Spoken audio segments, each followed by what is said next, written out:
Welcome to Digital Marketing that puts people first, brought to you by The Online Co, where we believe the best way to help businesses grow is to do exactly that, put people first. This is season 3 of the podcast where we discuss marketing with senior marketing leaders, chief marketing officers from around Australia. I'm James Palmwell, and in this episode we have Mike Jeffrey. Mike was the Director of Marketing, Communications and Fundraising for Wesley Mission Queensland, or WMQ, for 10 years.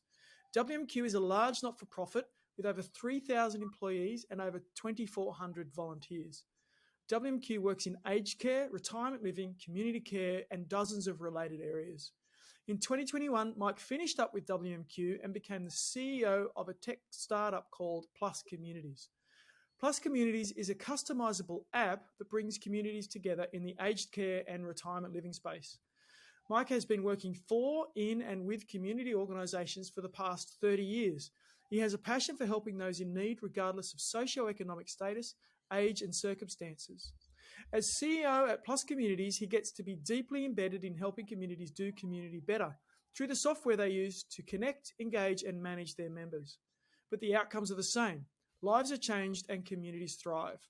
Mike has an impressive background at both the grassroots and executive level. He's worked as a youth worker, educator, content writer, event organiser, public speaker, community organiser, fundraiser, marketer, lecturer, business development and product manager. He's also held senior executive roles in marketing, fundraising, communications, customer sales and general community services management. Mike Jeffrey, welcome to the podcast. Hey, thanks so much, James. There's a lot there, mate. You've done a lot of things. Yeah, hearing it all at once, it's a bit of a reminder. Gosh, I have been busy and I'm getting older. Yes, aren't we all? Let's talk about marketing. When did you get started in marketing and what attracted you to it? Yeah, so this is, for me, I really got clued into marketing. I did an MBA in the mid-2000s.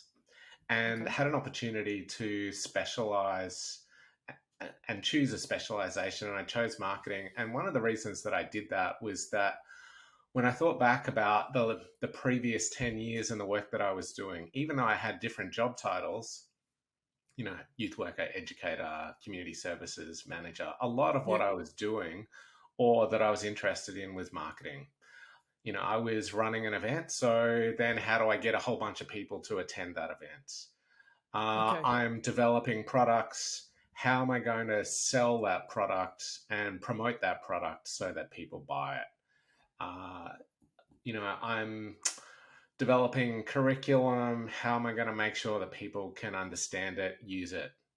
So a lot of the day-to-day work that I was doing was marketing, even though my job title was something different.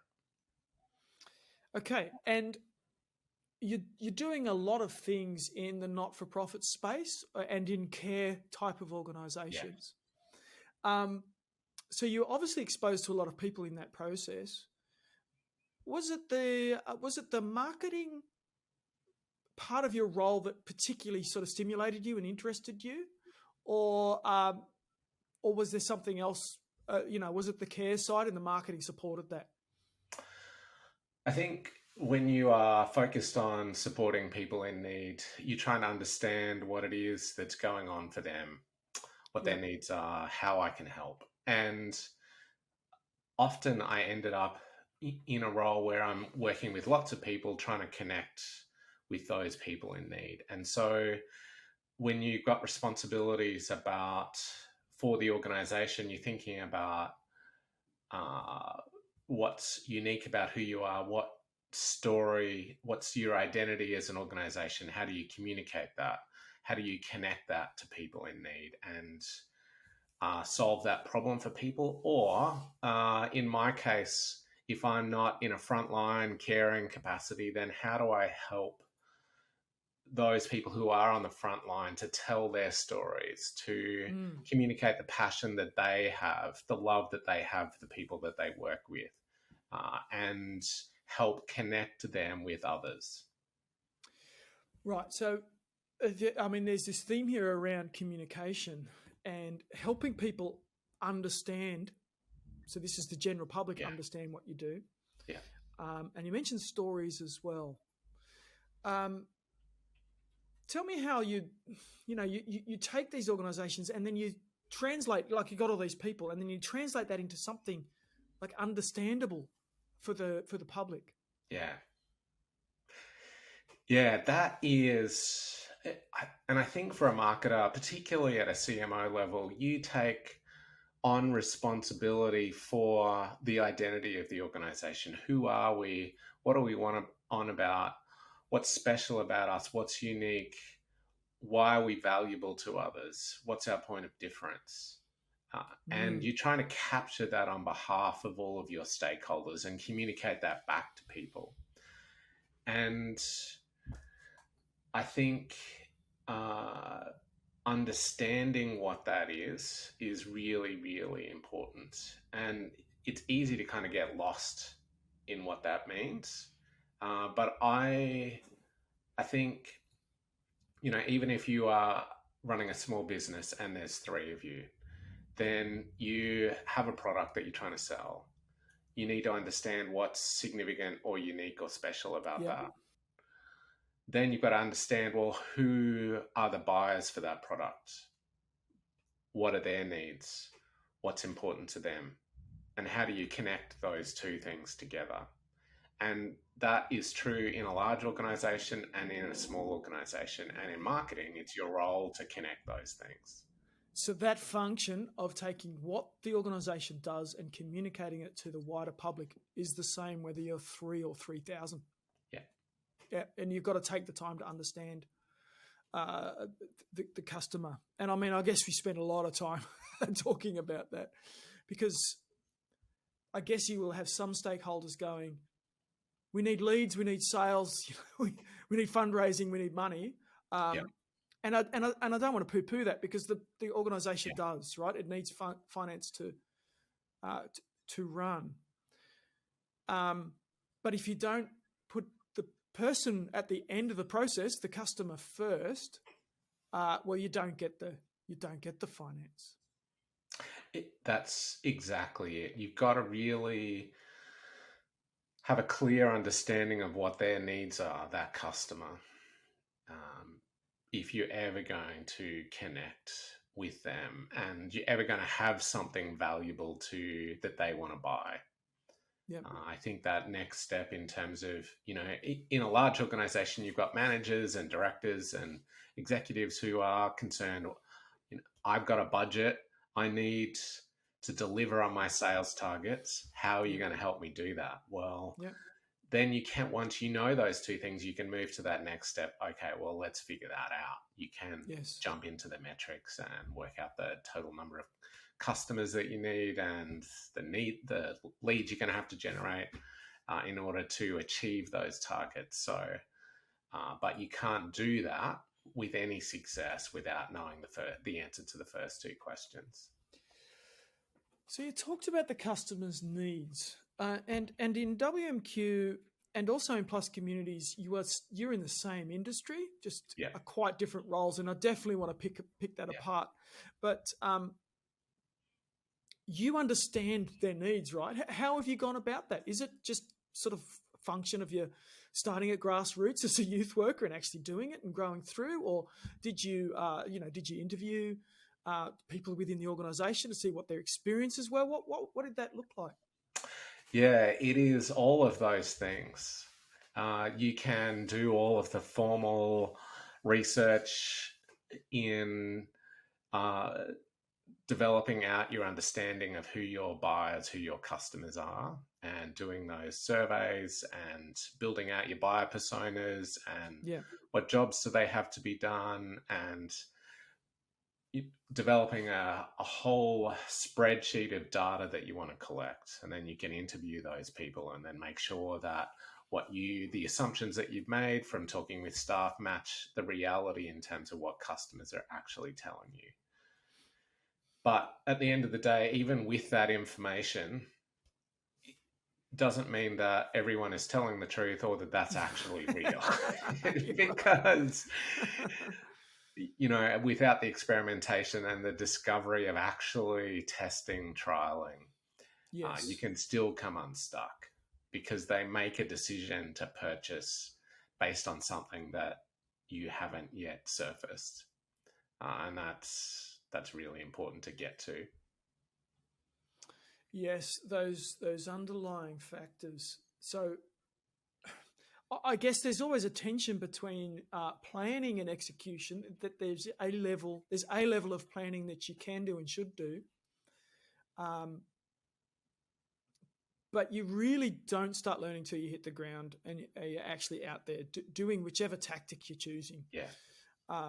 And getting real time feedback about whether it works or not. Yeah. And the classic mistake is to make a whole bunch of assumptions about your target market. Go out, big budgets, and find out one of those assumptions was wrong. And blow it all very quickly. Make a lot of people unhappy. Yeah, and the marketing textbooks are just filled with these stories. I mean, the new Coke story from the early 80s. Coke did all these surveys and decided that this new flavour was preferred, and they launched it. And it's one of the most spectacular marketing failures in history. Coke got it wrong. So let's not pretend it's easy, but you need to, I guess what we're saying is you need to do 50% planning and then just get stuck into it and see what happens. Yeah, exactly. A small business, we talked about small businesses with 3 people, will have customers. But a large business, there's 3,000 staff and 2,400 plus volunteers. You've got 5,400 audience members as well, but they're not the public. They're your people. Yeah. And they're potentially customers, but they're also invested in what it is the organization is saying. In terms of do they like it or don't they like it? I imagine there could be 5,400 opinions on the homepage of the website. That is so true. And I think it's more true than a range of other specialities, because we're so immersed in brands, social media. We have an experience and we all have a personal opinion about what looks good or doesn't look good, or how to express something in a certain way.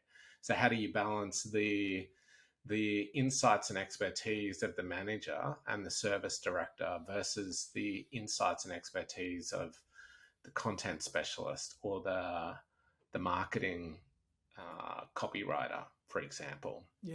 And how do you prioritize those?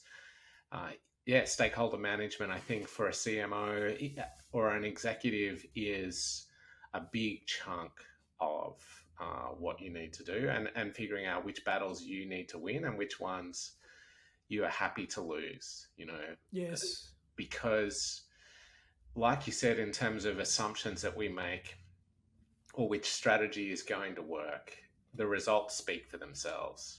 And sometimes the best way to figure out whether your particular expert advice is more important than the manager that you are trying to deliver for is by testing the messaging, testing the imagery, the branding, and seeing what works. Because at the end of the day, in a large organization with 5,000, key stakeholders, those opinions are important, but actually it's the customer's opinion and decision that's even more important. Yeah. So we can have an opinion, but it doesn't really matter. Right.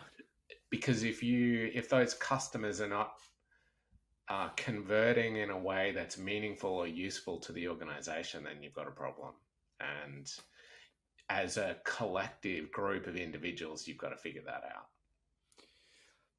Yeah, right. So you could be talking to a manager, I don't know, in community care who has a team going out and seeing people, and they're identifying issues and having very grassroots discussions. And you probably want that feedback. That's helpful. But the flip side is, and I mean, we had this discussion with a client once where they were very caught up on the images on the homepage, whether they had square edges or round edges. It was a big deal. You can have 5,400 people with those sorts of opinions. It's like, it's not helpful. Yeah. So when I started the podcast, we talk about digital marketing that puts people first. This is really what we're coming at, isn't it? It's the customer first. The customer has to come first in all of our marketing. Is that something you've experienced through your career? Yeah, I think this thing about customer first, particularly in care organizations and services, is that you see it, and I certainly saw it in a range of contexts where, you have a carer working in an aged care home, and you see the way that they connect with the person, at such a deep level, in the way that they make eye contact, the smiles, that sense of empathy, the warmth in their voice, and that deep level of relationship that they have developed. And really, at a micro level, each and every time that staff person delivers that kind of interaction, they're putting that customer and their needs first, and they're bending over backwards to deliver that.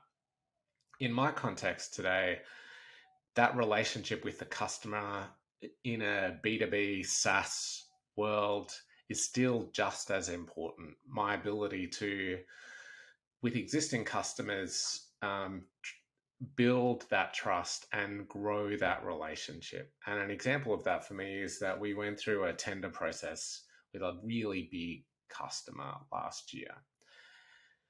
And they reviewed a whole bunch of platforms and chose us, partly because of what we offered in terms of the product. But for them, there were two other things that were really important. One was trust, that we said and talked about our product that was honest. Yes. When they reviewed our product, yes, it matched up with what I said. And the second thing is that they wanted to work with an organization that they could develop a partnership with for the long term, because the relationship, the day-to-day of that relationship was really important. And I think in terms of putting customers first, each and every day with that customer now, I've got to make sure that I'm delivering on what I say I'm going to do, that our organization is delivering on what we say we're going to do. And if we get it wrong, that we're quick to apologize, that we don't hide things, because it's a relationship. And all of those things in our lives about, we know when we're doing a relationship well and when we're doing it badly. Yes. And we're not getting back to people on emails, or we're not being honest, or we're saying, we're over-promising and under-delivering. And with customers, it's exactly the same. Yep. And whether that's in a care where you're frontline delivering care to a vulnerable person and dealing with their family, if you make a mistake, they need to know it. Transparency and trust is 100% important. So all of that wraps up into putting a person first and thinking about their needs and how you support them rather than your own needs. Right. You're really talking about values there. There's a whole bunch of values underpinning that. So WMQ has values, and Plus Community had values. And I don't know that people draw the connection between marketing and values very often.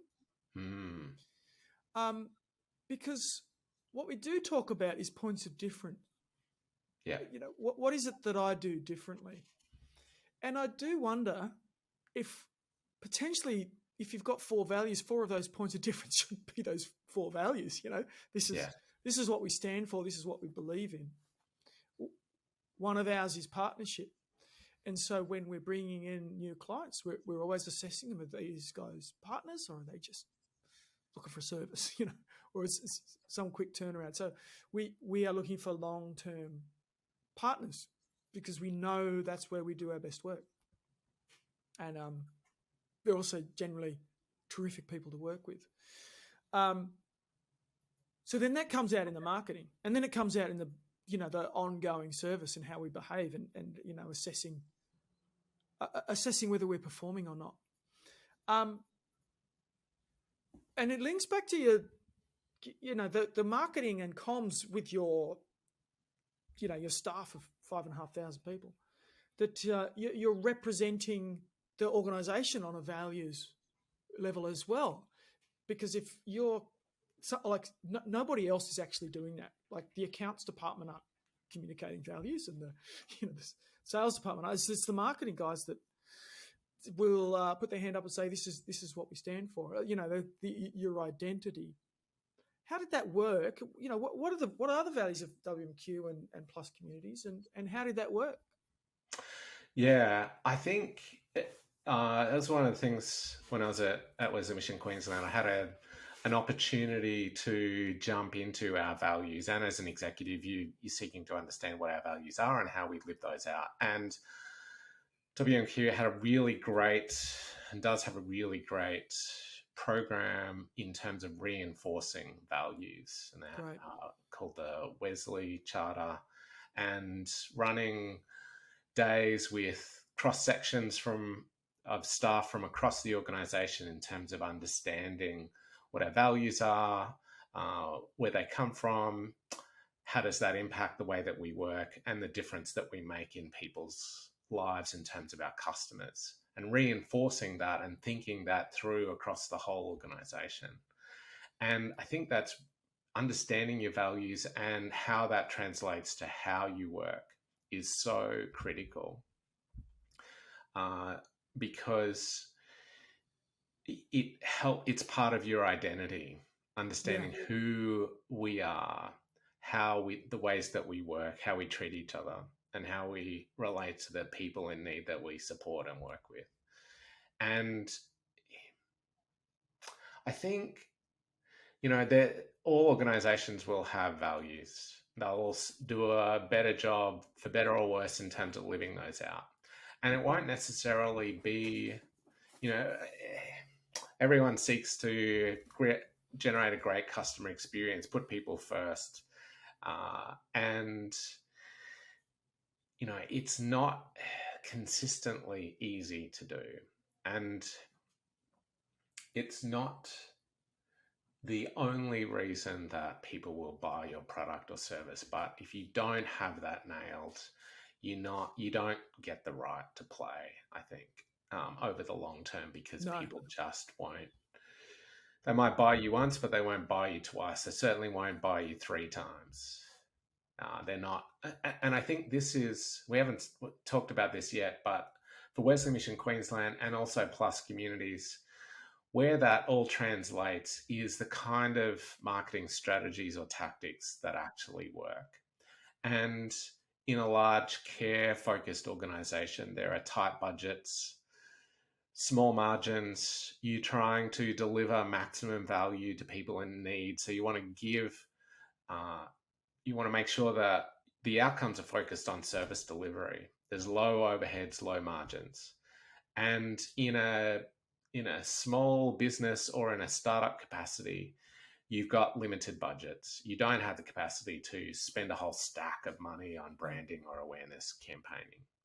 You've got to make sure that the product that you're delivering generates word of mouth referrals. Yes. And the only way you're going to do that is when people love your product and they love you and they love working with you. They want you to succeed as much as you do. And so they're prepared to go on a journey with you. And both of those require, in a large organization delivering care or a small startup company, you have to be able to put people first, because that will lead to your customers talking about you and referring you to others. Yeah, it's a terrific point. I talk to people sometimes who say something like, "Oh, we don't do marketing. We just do word of mouth." I'm like, that is marketing. Yeah. In fact, it's the oldest form. It's the best form. It always will be.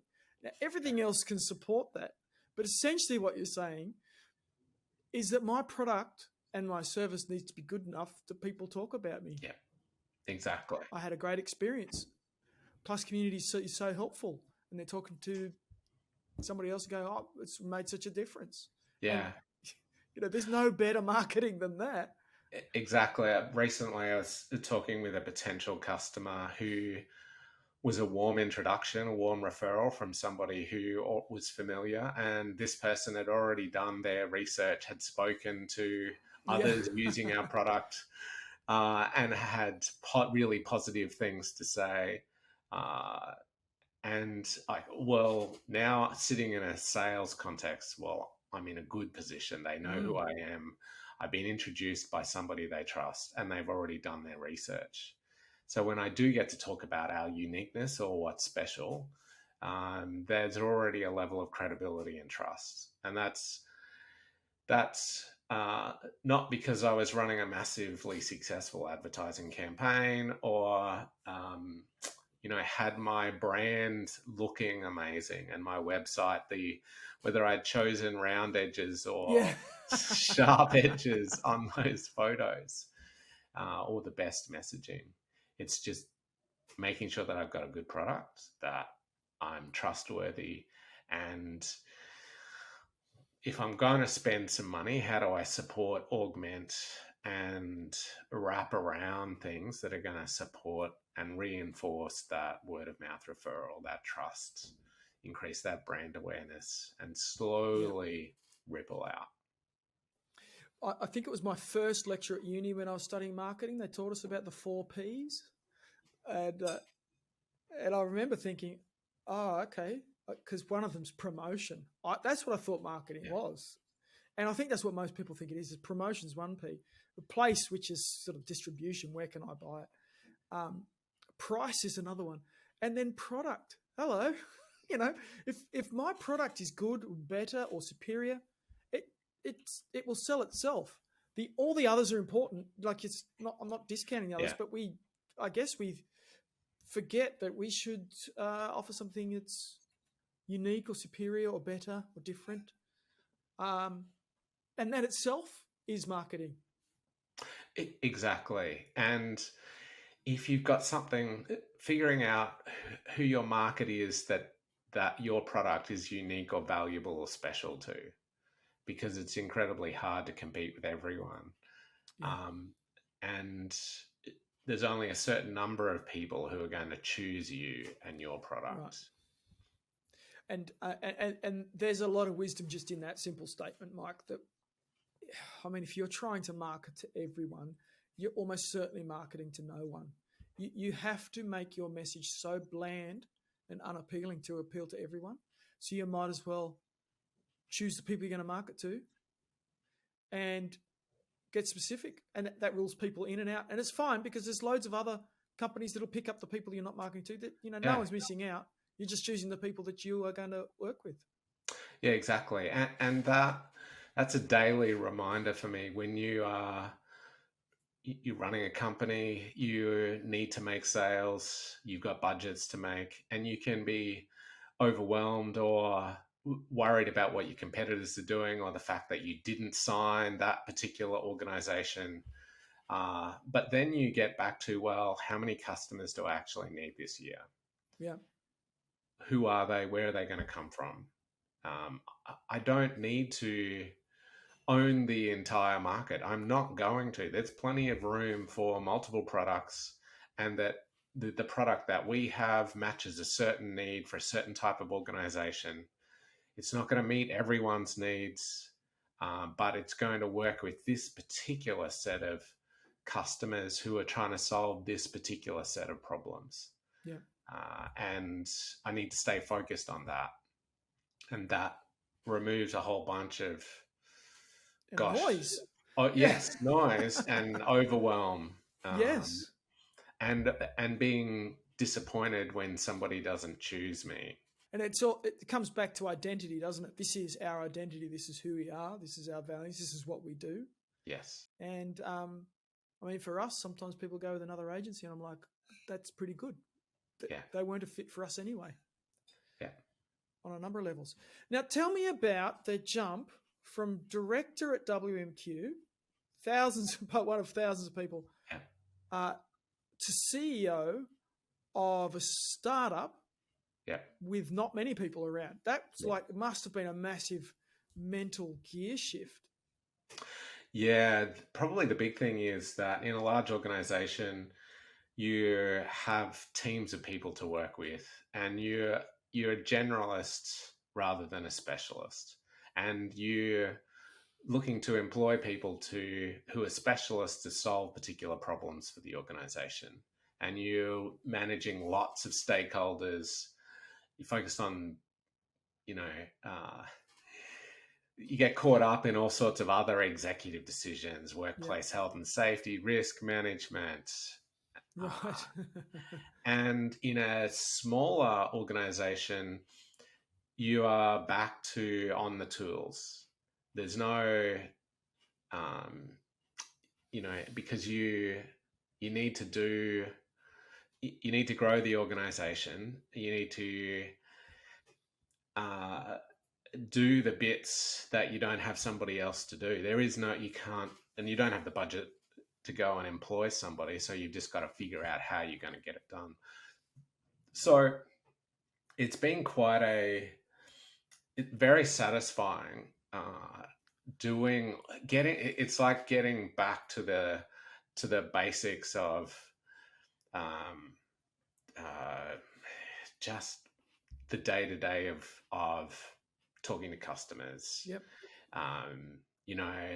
Creating some content for the website, writing a blog post. I'm not employing somebody to go and write all of that content. I'm doing it myself because I have skills, expertise. It's not too hard for me to do because of my background. So I do the bits that I can do that are quite quick and easy to do. But it also means that you're not caught up in the larger politic of a large organization in managing a huge number of stakeholders and making sure that you're delivering for them as an internal corporate support service. You are grassroots. This is my business. I've got to deliver for our shareholders, and I've got to make sure that we are achieving the targets that we've set for ourselves. So it's very hands-on. It's very practical and delivering a lot of outcomes, a lot less focused on managing large teams of staff or influencing large numbers of stakeholders in your organization. And I imagine there's this feeling like, the people on the Titanic were headed towards an iceberg, and moving that big ship just would have taken a whole stack of effort and convincing and time. And obviously it didn't move, right, in that example. Yeah. But if you're in a rowboat or a sailing boat with a handful of people, just turn and, you just become so much more agile, skip the iceberg, but also jump onto opportunities. It just, that freedom of not having to wrestle with all this stuff to make decisions and see progress.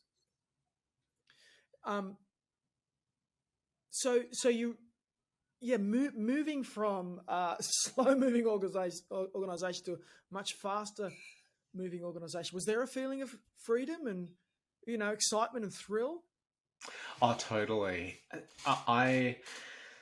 I've always been really motivated throughout my whole career, by two things. One is solving a problem. And the second is if you've solved a problem or turning an idea into a reality. Right. And in a large organization, the problems are much larger. They're more complex. They take a lot of time. And you've got to convince a lot of people to get there, or the problem is so big and so wicked that you can't solve it. Yeah. It's got to manage it. In a startup in particular, you're so focused on solving one problem to begin with and wrapping out 3 or 4 additional problems for a customer that as you learn about your customers and the problems that they have, you discover other opportunities and other problems that you are unaware of, that if you just make this small change, you can fix a bunch of other problems. And so you do move much more rapidly. And there is so much energy and motivation by being able to move quickly to deliver an outcome. Yeah.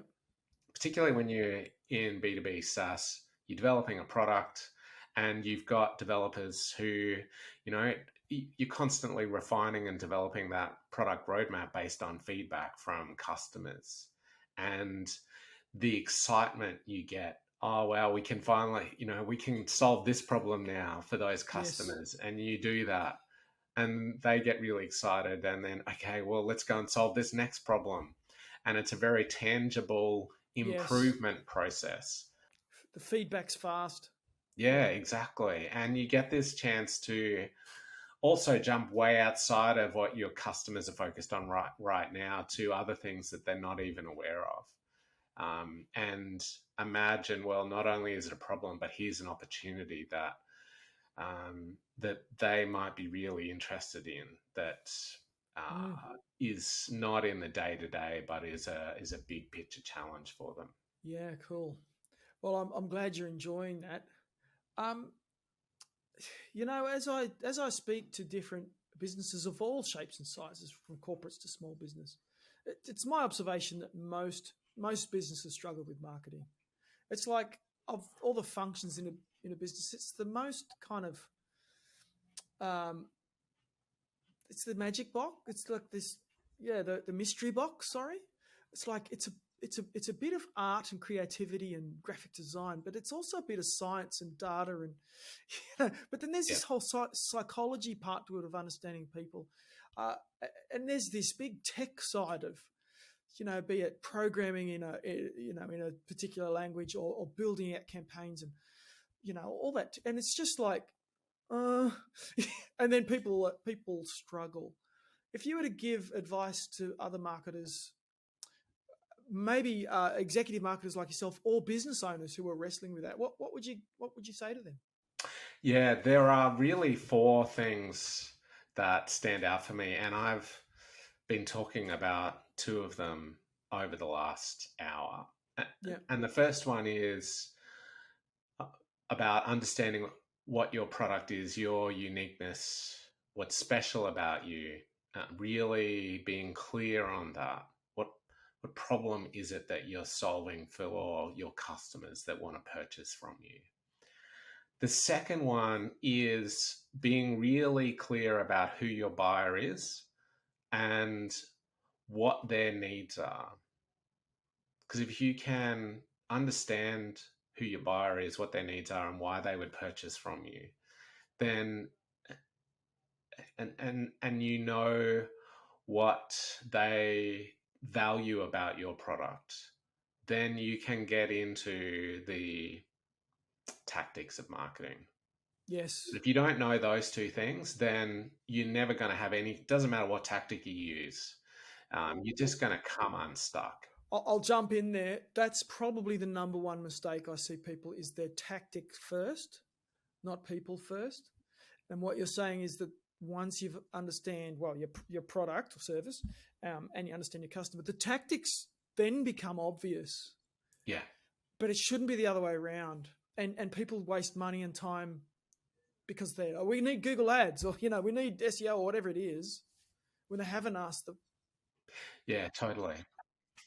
So if you got those 2 things, the next thing that I would do, that I do is just, okay, well, what are our targets? The metrics are really important, but if you need to make a certain number of sales over the next 12 months to make your business work, then how many customers does that translate to? And then, okay, well, how many leads do I need in order to convert into customers?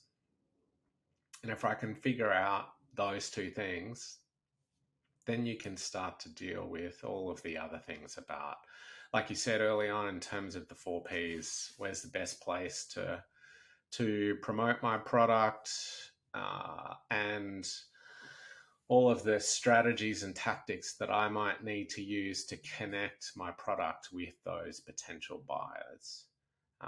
And if I know my targets and my metrics, then I can start experimenting which strategies and tactics generate enough leads for me that lead to enough customers?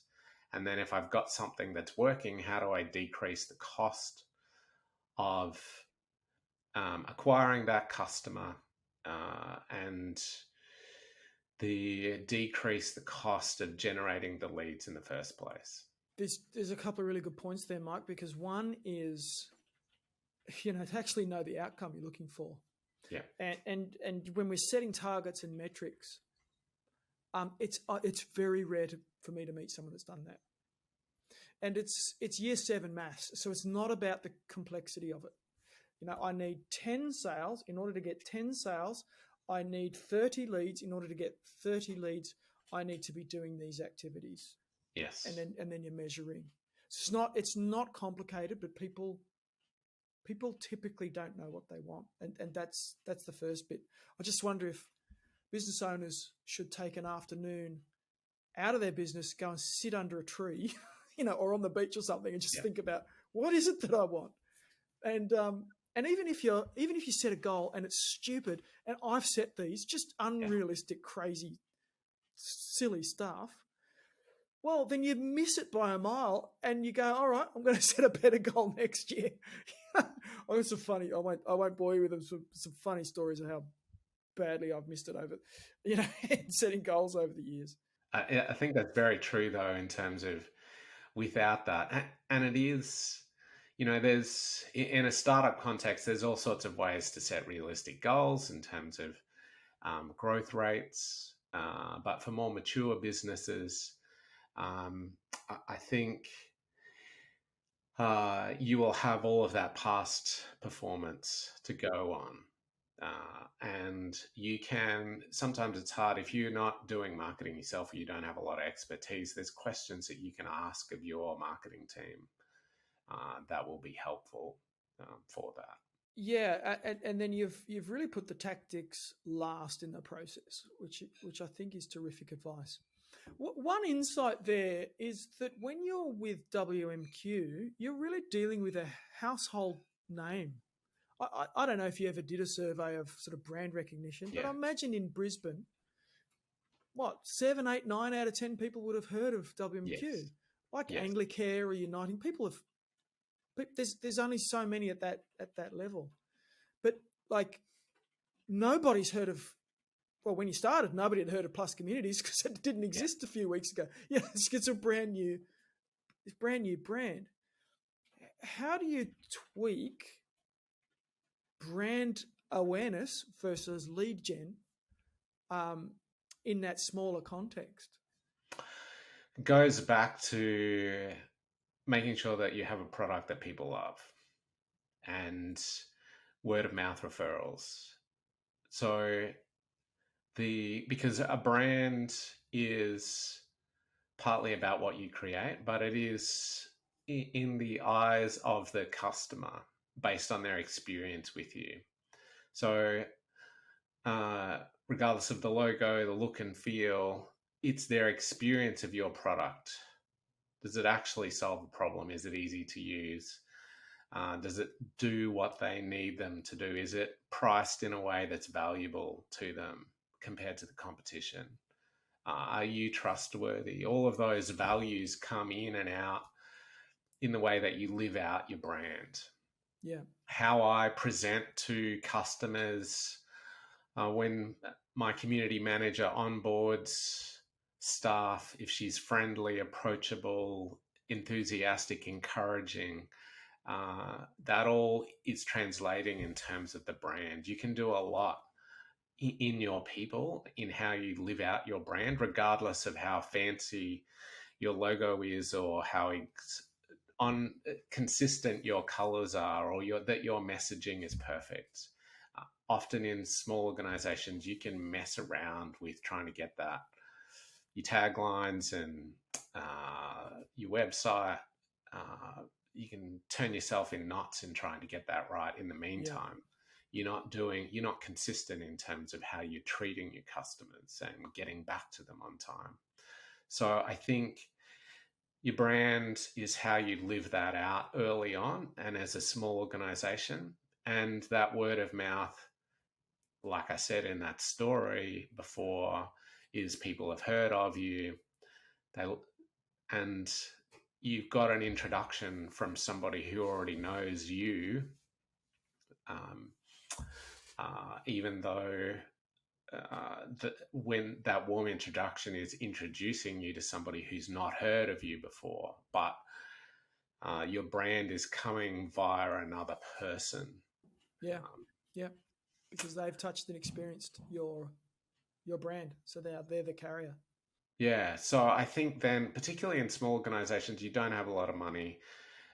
Just get a brand, get enough sorted, make sure that it's good enough to begin with. Get some support from an agency to build that out for the first time, and then leave it. Just get on with, building a great product and connecting to your next best set of customers. I feel like there's a myth out there that if you somehow get the perfect tagline, you're going to get an exponential growth in your business. And it's sort of, marketing gurus out there with their TED Talks or their YouTube videos or whatever, kind of, it's snake oil in a sense. You need something good and clear, don't get me wrong. But there's no magic. There's no magic dust. It just doesn't exist. You're building a business step by step. And consistency is going to way outrank a clever logo, round or square edges. And I think that's what you're saying. Your customer experience, just being consistent. Yeah, I was having a conversation with a mate of mine who heads up marketing and digital for a large fundraising organization, and he was saying that the key to his success in a whole range of contexts on digital is not about having the best brand or doing one thing well. It's about doing all of the small things consistently well and not having a break in the chain, and making sure that you incrementally and consistently working on all of those small things. And that will make the difference. And that's what has made the difference for him. And I think there's a lot of truth in that. You can get hung up on having the best campaign or the best PR or media exposure. And sometimes you get lucky. You happen to get a story or a message that resonates and is picked up and just runs rampantly. But that's very hard to control. Yeah, it's bottling lightning. You can't build your business that way. No, and you will lose sleep over trying to do it that way. Yeah. So, I mean, your first statement here was about to grow a brand was about your product and your service and just making sure that's right. And it's so important that potentially your marketing efforts should just be simple and consistent while you get your product right. Yeah. I do get people coming to me from time to time looking for marketing as a solution to their business's problems. And there's a somewhat impolite saying about putting lipstick on a pig. Yeah. And if your product is a pig, no amount of lipstick and prettying it up is going to make it saleable. You've got to get your product right first. We're not magicians, and we form one of maybe 5 functions in your business, and we can get that bit right. But if the product, the operations of your business is not right, we can't help. It's really not going to make any difference. In fact, it might hurt. Yeah, there's a great way to test that for small business. If you don't have your product right, or you think you do but you're not sure, is can you get a testimonial or do a case study with a customer who's happy to put their name to that case study? You're activating you're supporting, augmenting word of mouth referrals with that testimonial, with that case study. But if you feel sick at the thought of asking somebody for a case study, right, or when you do ask them, they don't respond to the email. When you call them, they go, "Oh, I'm not sure that we can do that," or "I'm not going to have permission," or we they're coming up with excuses. Then you've got a product problem. and get that fixed. You're still not solving, there's something wrong in what you're doing with your product or your service. So go and focus on that. And if your marketing works and brings you in a load of new business, you've created yourself a major problem with customers being unhappy and potential refunds and brand damage, not brand lift. Maybe you've done some brand damage. Exactly. You've just, I completely agree with that, particularly in service delivery and care organizations. If your customers are coming in but leaving or unhappy, then you're not getting any word of mouth referrals, but you've just got a bigger problem because you are not going to be able to maintain the level of sales and support and customers that you need because they're going to be going out the back door. Yes, you're just better off staying a bit smaller for a while and getting your product sorted. Yeah. Now, you mentioned using external agencies. Obviously, we're an agency, so that's our business. But you've also worked with internal teams. What would be your advice around, insourcing versus outsourcing? Yeah, this one is always a challenge, and you wrestle with, and you can swings and roundabouts in what you should and shouldn't do. And I think it depends on the size of the organization, the skill sets that you've got internally. When you have an internal team, then you can feel a greater level of control, but you can also end up having to invest a whole bunch of additional time in managing those people and building team and dealing with emotions and trying to get outcomes from those people, performance management. It can all be messy and tricky. At the same time, in dealing with an agency, you can give them a task to do that you're not really clear about yourself. They don't deliver on the outcome, and you're going, well, I could have done it myself. And you can be, or which strategy do I do and which one is going to work for me better? And I think both require, whether it's internal teams or external teams, it's being very clear. If you're working with an agency, then what specifically are they good at? And what specifically do you need from them? Are you really clear in terms of outcomes? And do you have a relationship with them that you can adjust outcomes and tweak things as you go? Because whether you're working internally or externally, there's a level of experimentation until you are generating the outcomes that you need. And you don't know that to begin with when you're starting either with new staff or with an agency. Yeah. I think it's particularly challenging. Branding and messaging is really tough internally or externally. And I think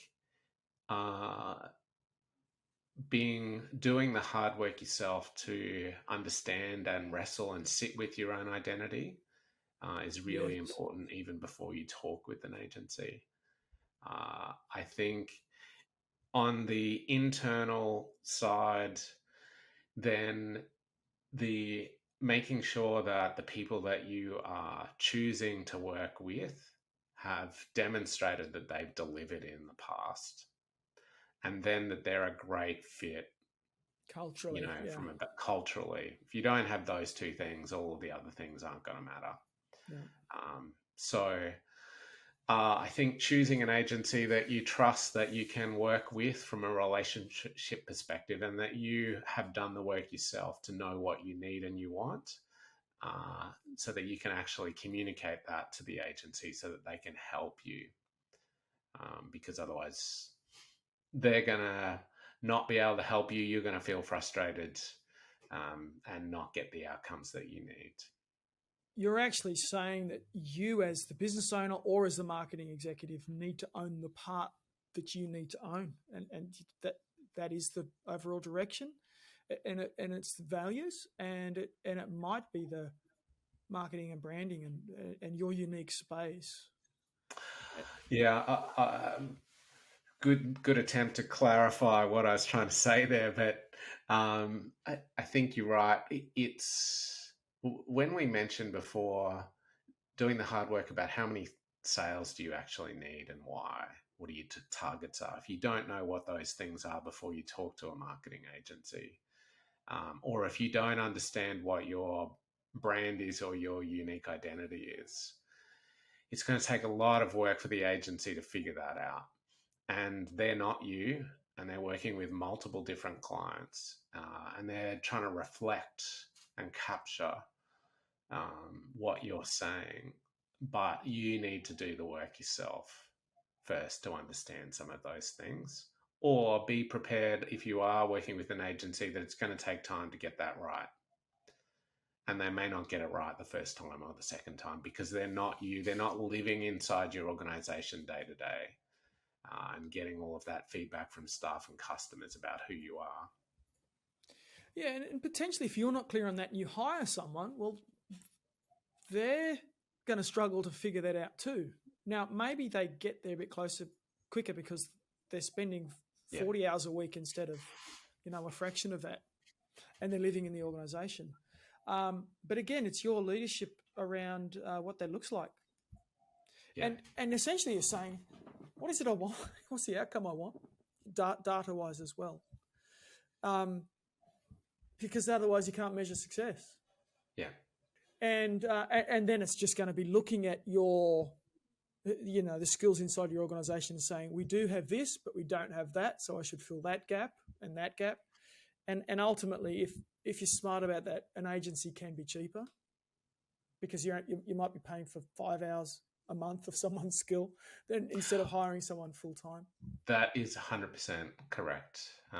And I think particularly when you're expanding out into new areas, and I think you've even said to me this in the past, James, is that sometimes an agency can be, you might have a customer for a period of time until they outgrow you because they've developed a whole bunch of success and now feel confident about employing somebody full time to take responsibility for that area. And as an agency, you go and move and solve another problem, and you help that organization do something new that they haven't done before. So agencies can, particularly with small organizations, can play very important roles in allowing you to start something that you haven't done before, and bringing some knowledge and expertise until you feel like you understand and know what you need to do. Yeah. And that, maybe now there's some cost efficiency in employing somebody to take that forward, and the agency plays a different role and is helping you achieve something else. Yeah, cool. All right. My last question, if you could speak to yourself 10 years ago, what advice would you give to you? 10 years younger Mike? Yeah, I think that the advice around those 4 things about understanding who you are, what your product is, who your customers are, what your market is, and then figuring out how many customers you need just stops the overwhelm in terms of it's a big market. I've got to deliver in so many areas. There's so many people to sort out. Everyone wants lots of things. It's complicated. There's so many marketing's getting so broad in terms of strategies and tactics and specialities. It's all overwhelming. But when you simplify it down to those few things, it's much more manageable and it allows you to stay sane. I think it's helpful. And I think the being really, really clear on those outcomes with, if you're a CMO or if you've just stepped into that role, making sure that the business is clear on its objectives and what its targets are. They're not clear. They just say, we just need... just want to grow. Yeah, exactly. We'll help them figure that out. Yeah. Just do not relent. Do not give up on making sure that you're clear on what those things are, because they're not going to be able to evaluate whether you've been successful or not in supporting them. You got to get down to that number. Well, that's terrific advice, Mike. Thank you so much for joining us on the podcast today. I hope people that have been listening have learnt loads from your wealth of knowledge. Hey, thank you, James. It was a lot of fun. Awesome. Well, I hope you found today's episode informative. I know that most businesses struggle with digital marketing, and that's why we've developed a process over the past 10 years to put together robust and holistic digital marketing strategies to help your business grow. So if you need help with your digital marketing, just Google the Online Co and click the red button to book a quick chat, and we'd love to speak with you to see how we can help. Take care.